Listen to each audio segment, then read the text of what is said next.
Ay may nakarating sa aming balita na may ilang duwending nagpaplanong pabaksakin ang aming pamunuan.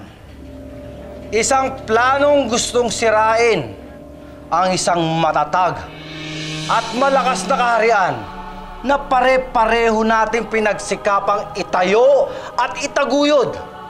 Pagkatapos ng masusing investigasyon, ihaharap namin sa inyo ngayon ang traidor ng kaharian. Si Marcial! Si Marcial? Kalaban siya ng kaharian! Kalaban siya ng lahat! Paano nangyari yun? Pagkatapos ng masusing paglilitis, si Marcial ay pinapatawan ng kaparusahan ng kamatayan! Sa susunod na araw, pagkatapos ng kabilugan ng buwan, ipapataw ang kaparusahan sa traidor na ito! Hindi dapat to. Inosente si Marcial. May pagkakakilala ko sa kanya. Hindi dapat mangyari to.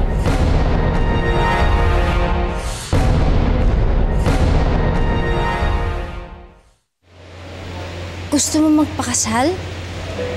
Oo, Ina. Pero Wala akong pakialam sa sasabihin ng ibang tao. Basta importante, minamahal kita. At pakakasalan kita kahit saang simbahan pa.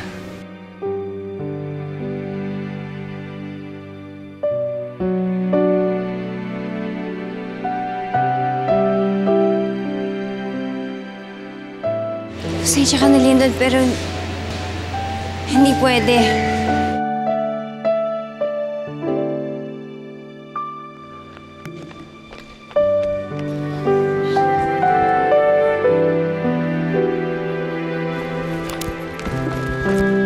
Busted, Kuya Lyndon. Hindi ka niya talaga type. Kasi kaming dalawa ang mas bagay. Alam mo na, pareho kaming maliit. Kaya paglaki ko, pakakasalan ko siya. Ay, paglaki ko, hindi na rin ka mabagay. Kaya ngayon ko na siya pakakasalan. Tigil-tigilan niyo yan na hindi naman kayo nakakatulong kay Lyndon.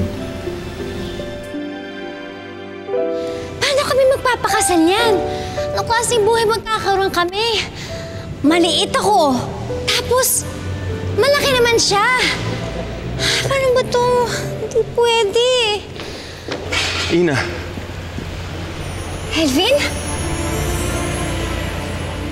Anong ginagawa mo dito? Tama ang naging desisyon mo, Ina. Hindi ka nararapat sa mundong ito. Iba ka sa kanila. Kailangan tanggapin mo yun. Ina, umuwi ka na. Umuwi ka na nagkasama ko. Lyndon? Lyndon, pasensya ka na. Nabigla lang si Ina. Intindihan mo sana, hindi tayo katulad ni Ina eh. Mahirap din yung pinagdadaanan niya ngayon. Bigyan mo lang siya ng konting panahon. Kailangan ka ng kaharian. Kaharian? O ikaw may kailangan sa akin? Alam ko ng lahat, Elvin. Nakita ko sa kawan ni Lelang Goria ang totoong nangyayari sa kaharian.